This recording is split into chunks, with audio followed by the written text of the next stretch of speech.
Hello, good evening and welcome to Prime Business. I am Pius Kojobaka. The Institute of Climate and Environmental Governance has expressed concern about ECG's proposal to increase its distribution service charge by 225% for the 2025-2029 regulatory period. Now, according to the energy think tank, although it believes in a reasonable upward adjustment to recover operational costs, the proposal to increase the tariff is clearly against the principles of fairness, accountability, and sustainability. Speaking to Joy Business, Policy Lead, Climate Finance and Energy Transition, Kwesi Yamwa Abeidu said ECG's failure to address the underlying causes of its inefficiencies should not be at the expense of the ordinary Ghanaian. We at ISEG believe that the 225% increment proposal that ECG is seeking for is unjustifiable. The reason being that quite recently, PULC made an upward adjustment of almost 14.75%. At the time of computation of this upward adjustment, it was anticipated that the Cedi would have depreciated further. Miraculously, and by dint of hard work, we could say that the Cedi appreciated rather.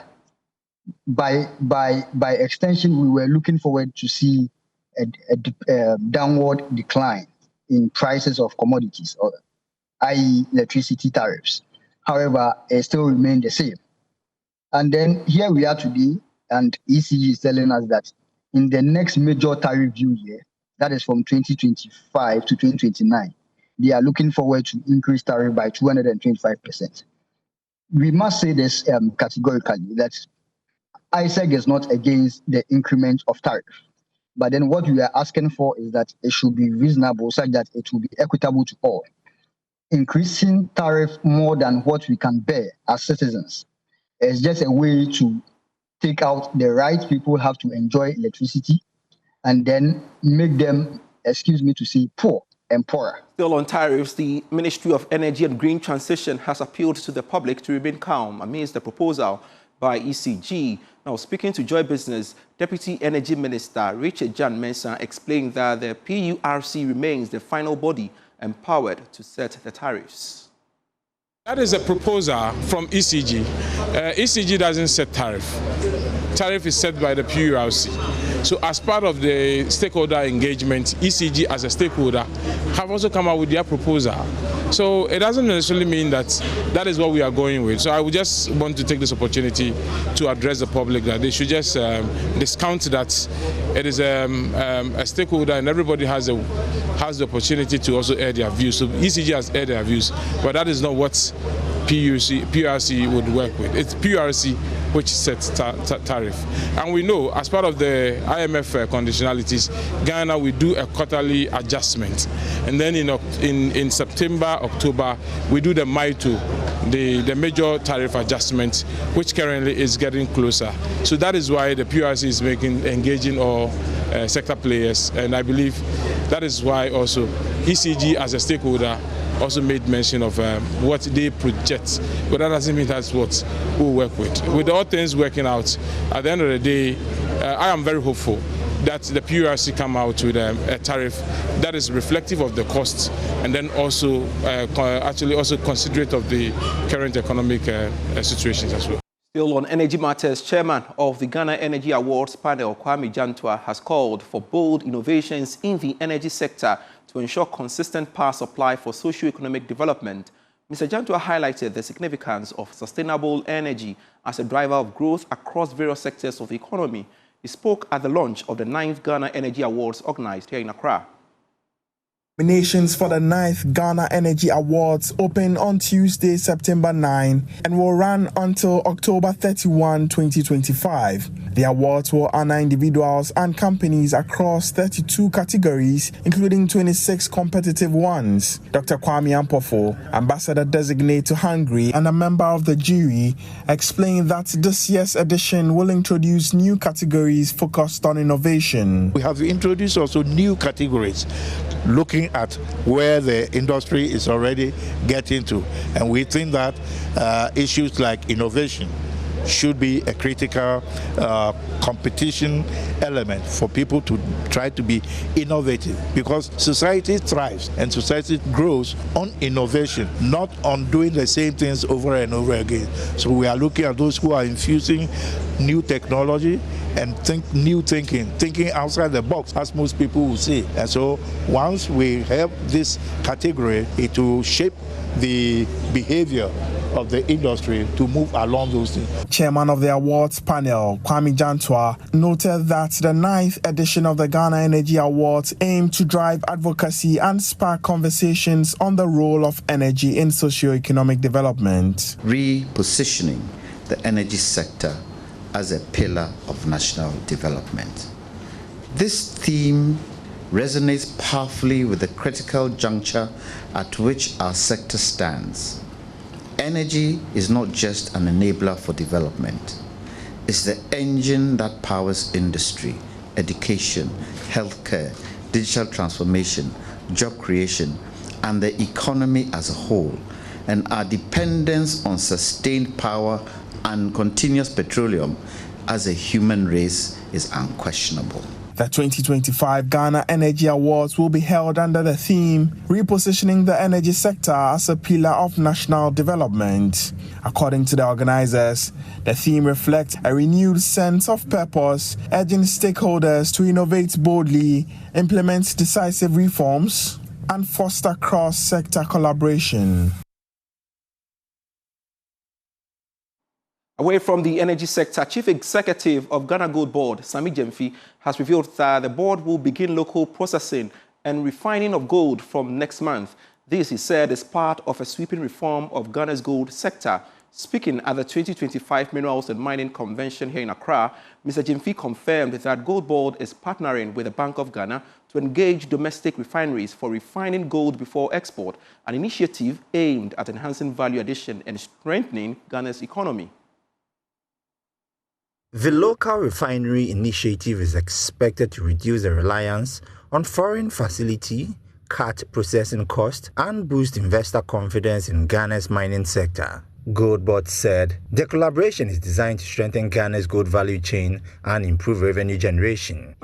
The GoldBod, in conjunction with the Bank of Ghana, is partnering local refineries such as the Gold Coast Refinery to begin the local refining of gold purchased and exported by the GoldBod. And this will begin next month, October 2025. Let me at this stage commend the Chamber of Mines for expressing their willingness to work with us to ensure the local refining of gold produced by large-scale mining firms in the country. The GoldBod will continue to drive innovation. And in this regard, ladies and gentlemen, we have secured a parcel of land at the cargo village at the Kotoka International Airport to build an ultramodern ISO-certified assay laboratory. He further revealed that the country exported a total of 66.7 tons of gold between January and August 2025 under the government's new gold export framework with small-scale mining companies. Since January up to the end of August 2025, small-scale gold exports undertaken by or through the GoldBod, working closely with the Bank of Ghana, have hit a record high of 66.7 tons with an export value of approximately 6.3 billion United States dollars. What this means is that the volume and value of small-scale gold exports from January to August 2025 alone have exceeded the total small-scale gold export outing for the whole of the year 2024. That is from January to December, which stood at 63 tons with a value of about 4.6 billion United States dollars. The Mining and Minerals Convention brought together policymakers, industry players, and international partners to deliberate on the future of Ghana's mining industry, focusing on local participation and regulatory reforms. The falling prices of cocoa on the international market could soon hit the country's earnings badly and income for farmers. This is despite the projected bumper harvest for the 2025-2026 crop season. My colleague Winston Taki has more.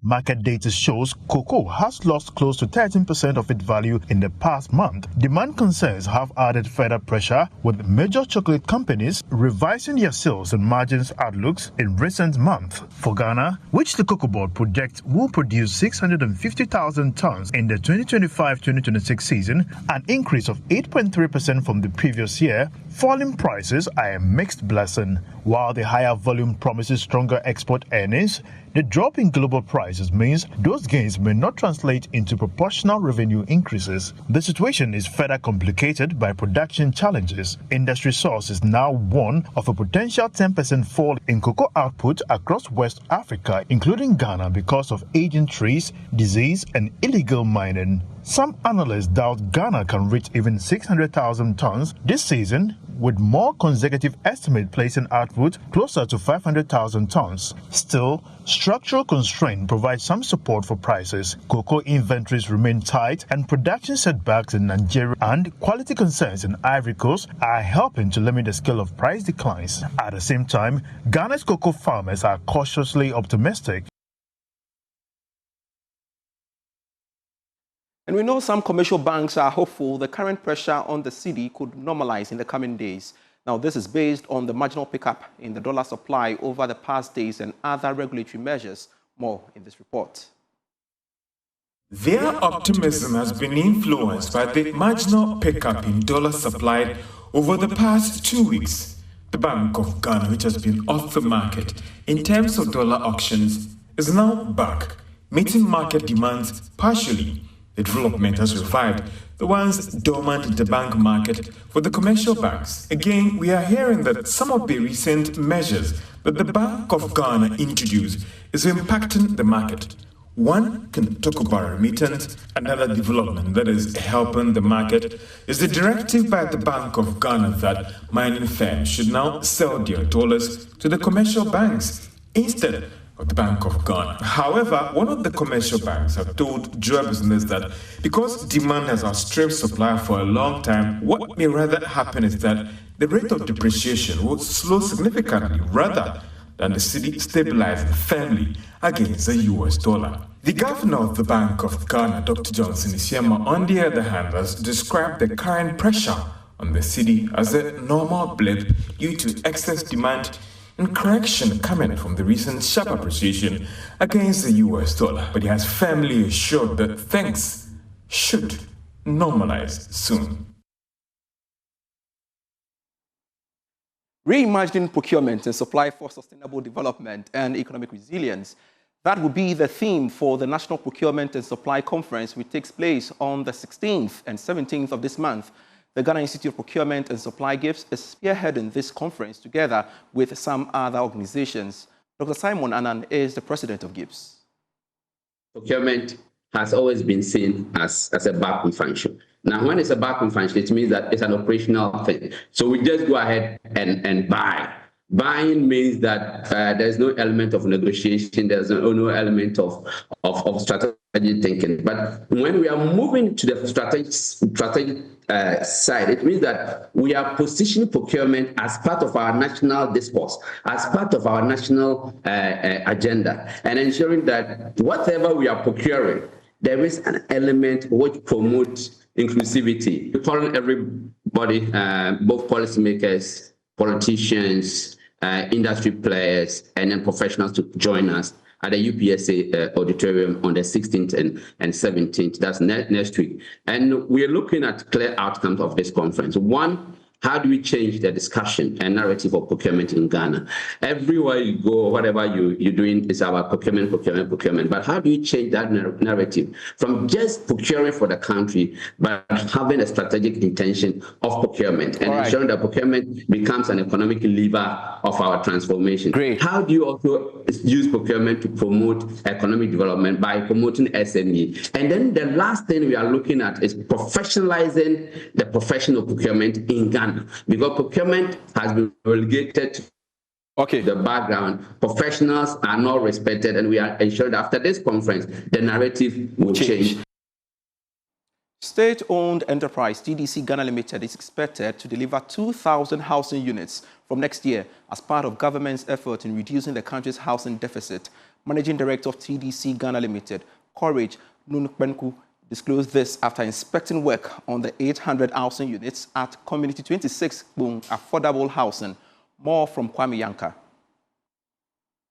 As Ghana's population continues to grow, the demand for quality affordable housing rises, and yet the housing deficit gap remains a pressing challenge. TDC Ghana Limited, established in 1952, has undergone some name changes over the years, but its core mandate to plan, develop and manage the timber acquisition area remains unchanged, with additional responsibilities. Under its current legal status, the company is authorized to operate beyond the original timber acquisition area, enabling expansion into other parts of the country. According to Managing Director of TDC Ghana Limited, Courage Nunukbenku, the company is targeting the delivery of 2,000 affordable housing units starting in 2026. Currently, contractors are working on 800 units as part of the Community 26 Boom Affordable Housing Project.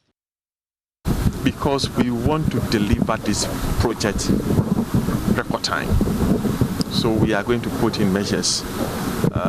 Some of the measures we have even put in place already is to ensure that they don't lack cash flow to go and buy materials.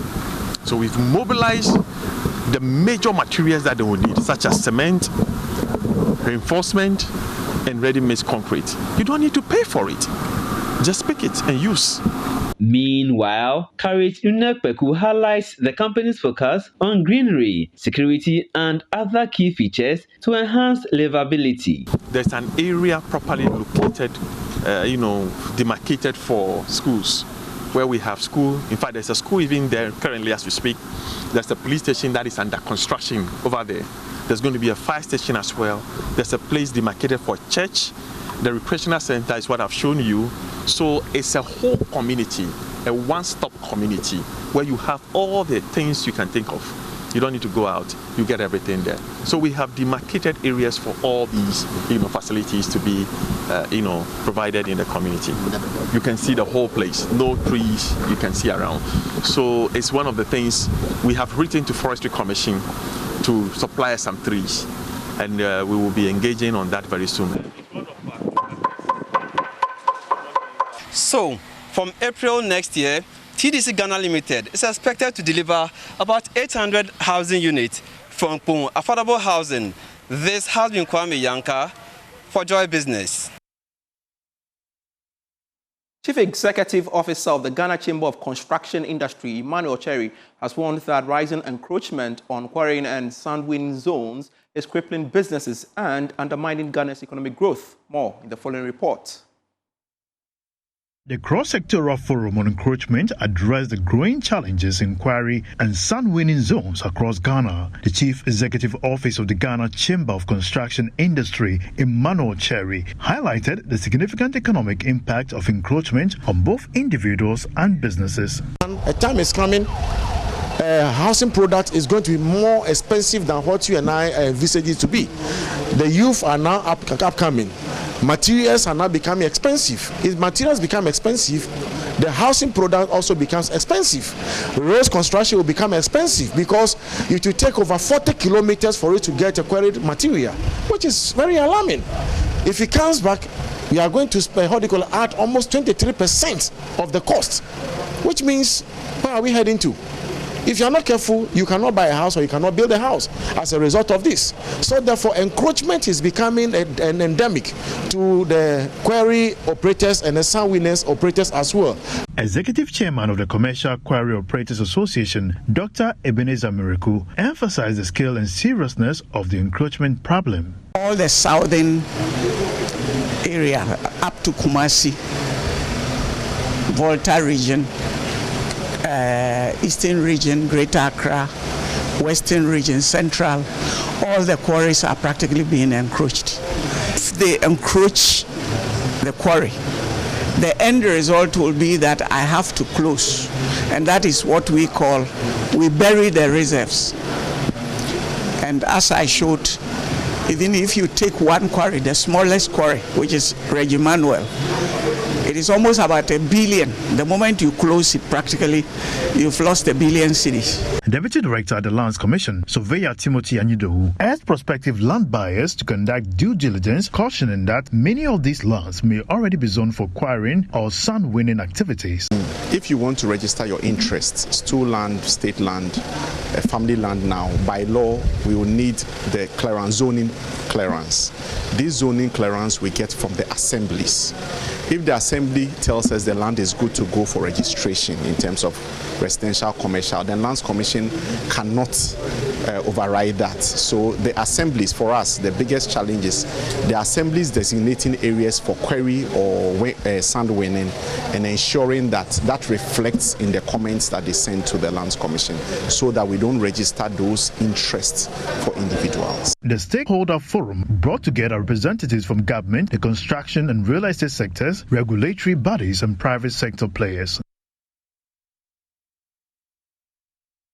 Finally, before we go, the Public Interest and Accountability Committee, PIAC, has raised concerns about the progress of work and quality of infrastructure delivered in the eastern and northern regions of Ghana. More in this report.